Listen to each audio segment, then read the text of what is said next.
Hello everyone, just thought I'd check in really quick.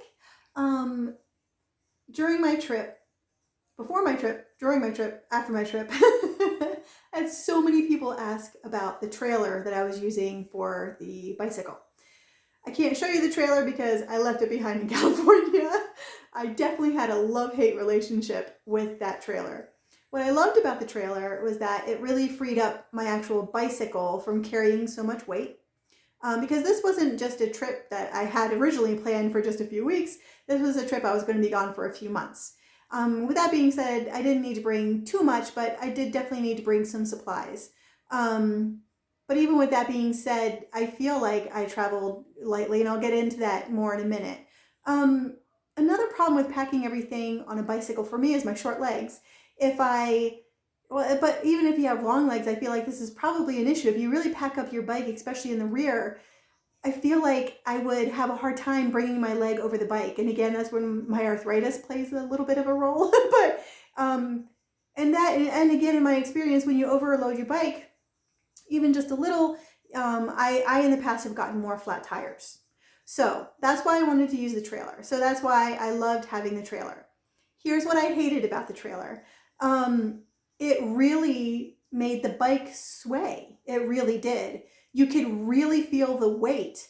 And originally, I think when Lauren and I weighed it originally, I think it was like 43 pounds or something like that. But I had actually even pared down immediately as I left their house. Then as I traveled along, I got rid of more and I got rid of more. And then I was down to 30 pounds. Now that trailer was rated for 70 pounds. But even after I lightened the load, oh my God, it didn't really matter. The weather was just so horrible there. Whenever the wind would blow, it would literally sway the trailer and make my bike sway. I didn't feel safe, especially as I went along some major traffic corridors. And then you couldn't really pick up too much speed because if you did pick up a lot of speed, again, it would sway and it would make the bike sway. I didn't feel safe.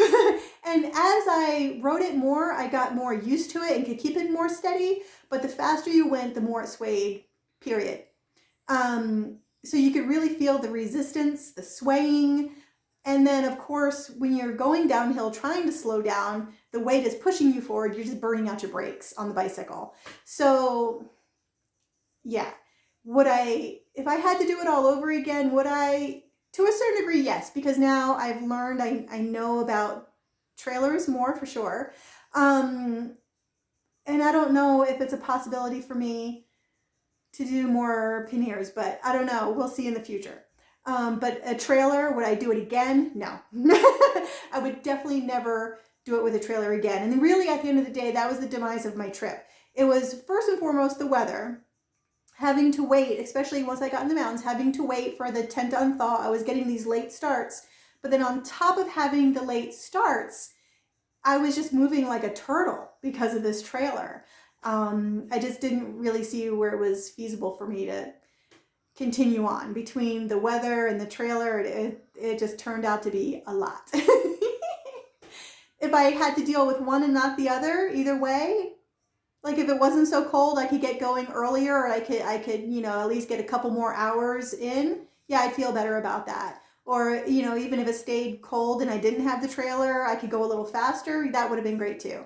But having the two together combined, not so cool. So, like I said, I don't have the trailer, but I did take some pictures. I ordered it off of Amazon. It's a Maya trailer. I'll attach some of the pictures to this so everyone can see. But yeah, my overview of the whole trailer, I personally would not do it again. If I was going around a city, maybe shopping or going short distances, yeah, maybe I would use it. But to travel long distance on a trip, no, I do not recommend traveling with a trailer at all. Well, then someone else said, my friend Laura said, what if you switched to a two-wheel trailer? The thing about the two-wheel trailers is that they're not rated for as much weight, which I find kind of odd. And not only that, you're a bigger profile on the road at that point, right? I chose this is a single-wheeled trailer to take up less space. I'm all about self-preservation, didn't want to get hit by a car. So I try to be as low profile as I can, right, on the side of the road. So that's why I chose the one-wheeled bob. I don't think I would want to do long distance travel again with a two-wheeled one where you're sticking out in the road more. I wouldn't feel safe. So that's my overview of the bicycle trailer. I hope that helps you guys answer. I got so many questions about this through my messenger. So if I didn't answer all your questions, just send me another message. I'll get back to you. And thanks. Hope everyone's having a great day.